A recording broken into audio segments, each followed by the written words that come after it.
isa siyang yung kakamada, parang other word dispatchadora. Ang story po nito ay, ako po dito si Ika. Ako po dito yung sales lady, which is kasama ko dito si Armina Alegre. Best friend ko siya dito, sales lady din siya. And tungkol ito sa kwento ng isang babae na maagang naulila, taga-probinsya hanggang napunta sa Maynila. Sobrang daming napagdaanan. Pero nakakaya niya lahat. It's all about also women empowerment. 5 and 6, take 1.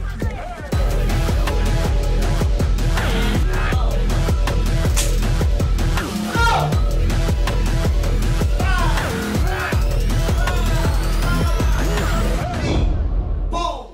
Gets mo? Take tayo. Ako dito yung kamadora. Si Ika po dito, isa siyang sobrang tapang niyang babae. Wala siyang inaatrasan, wala siyang kinakatakutan. Pero ang dami niyang napagdaanan Sa sobrang dami niyang napagdaanan, natuto siya sa buhay. Maaga siyang naulila, na inampun lang siya, tapos inabuso. Pero sa lahat ng napagdaanan niya, hindi siya nagpapatalo. Ano siya, matapang, mysterious, and ano lang siya na tao. Also, mabait din siya. Pero dahil sa paghihiganti niya, medyo may pagka, na siya, may pagka matapang na, ibang tapang naman yun. Dito naman po sa Kamadoro, ako po si Melay, which is, yun nga po, best friend ni Ika and isa rin pong chismoso dito as a sis lady. Ang character ko po dito is supportive friend po ni Tiffany na willing sa pagtakpan sa kahit anong gawin niya. And then, independent po na dependent sa jowa.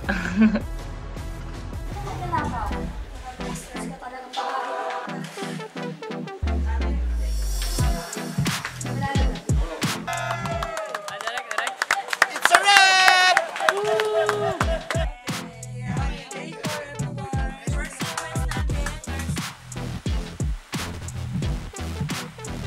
Sound!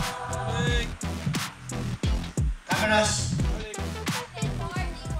Nung una po, nung nalaman ko, sobrang kinakabahan po ako, at the same time excited kasi nakatrabaho ko na po si Derek Roman sa Potahe, yung kay Ayana. So, pero hindi siya yung, one day lang po kasi ako nun so hindi ko alam kung paano si Derek Roman talaga mag-direct as a quote director. And ito po, nung nakatrabaho ko po si Derek Roman and nalaman ko po, masaya po ako. And ang dami niya pong natulong sa akin, ang dami niya pong lessons and advice na binigay sa akin. Sobrang dami ko pong natutunan after nitong shoot na to.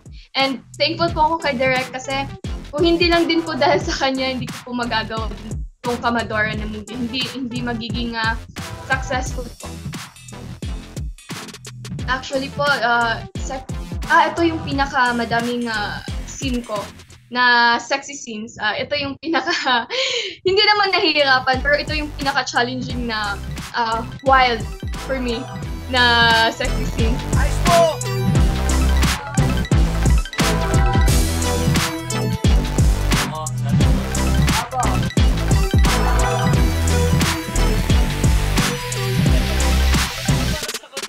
Kaya naman po kasi lahat ng nakasim ko po sobrang gentleman and sobrang nila respectful and comfortable akong nakatrabaho sila.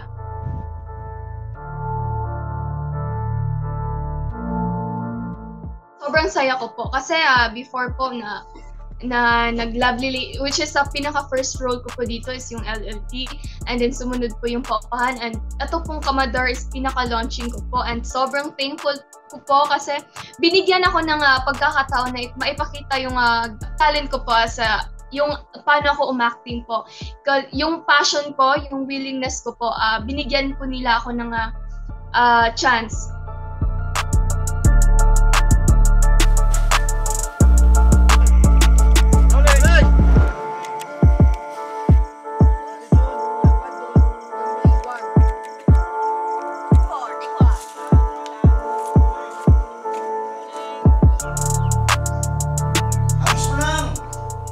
For me po, since yun nga po, nag-start ako sa Pantasya po wala pong script doon. So, ang pinaportray po talaga namin doon is yung sarili namin. And dito naman po, kapag gumagawa na ng movie, may character na ilalagay na dapat mong i-portray dito sa movie. And doon po ako nahirapan since, especially po sa pagkabisado ng script siguro. Yun din po, nagkakaroon pa po ako ng blackouts. Si Sante mo to! Bastos! Walang galang sa customer!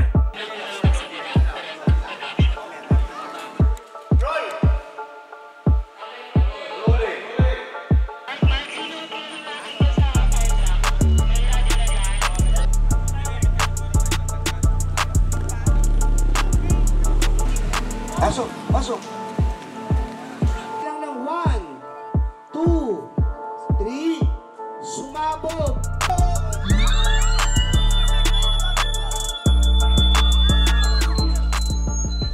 Nangangapa po ako sa the way ako magsalita. Yung accent ko po talaga kasi Bisaya po ako. So, pag nagsasalita po ako may accent po and tinatry ko po talaga. Sa shooting namin, tinatry ko po talaga na yung accent ko mawawala.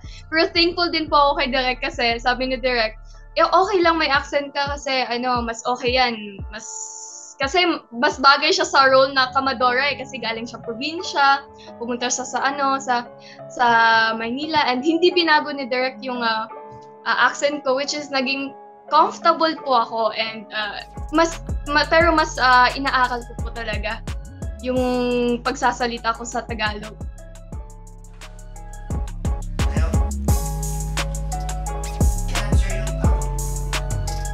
Nag-aaral po kasi ako ngayon. So, medyo mahirap yung ginawa ko ngayon kasi nag-acting ako, may shooting, and then nag-aaral. So, kasi gusto ko po makapagtapos ng pag-aaral. Pinagsabay ko po talaga siya and gusto ko po maging teacher-actress. Given na po siguro yung makagraduate din. Pero I'm looking forward po na mas matuto pa po sa mga ginagawa ko ngayon since andito po ako ngayon sa industry na ganito. So, sana po mas bigyan ko ng tuon yung skills ko dito sa pinasok ko.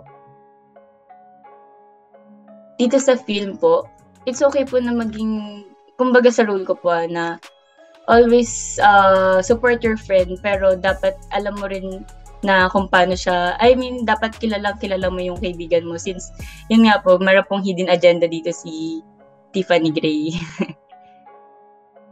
Sa akin naman po, as sa character ko dito na si Ika and lesson na nabigay sa akin in real life is maging matapang ka kahit ano yung napagdaanan mo, ano yung ginawa sa'yo ng tao, ano yung masamang ginawa sa'yo, maging matapang ka lang and it's okay to be mysterious also.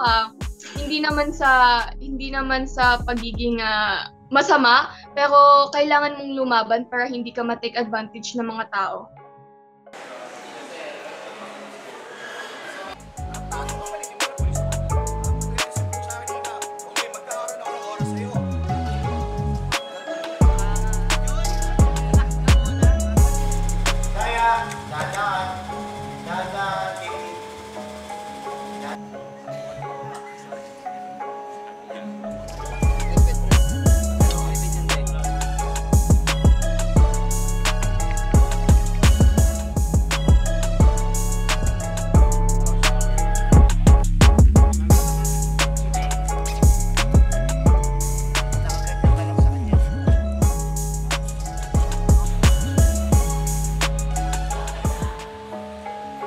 Hi everyone, this is Tiffany Gray.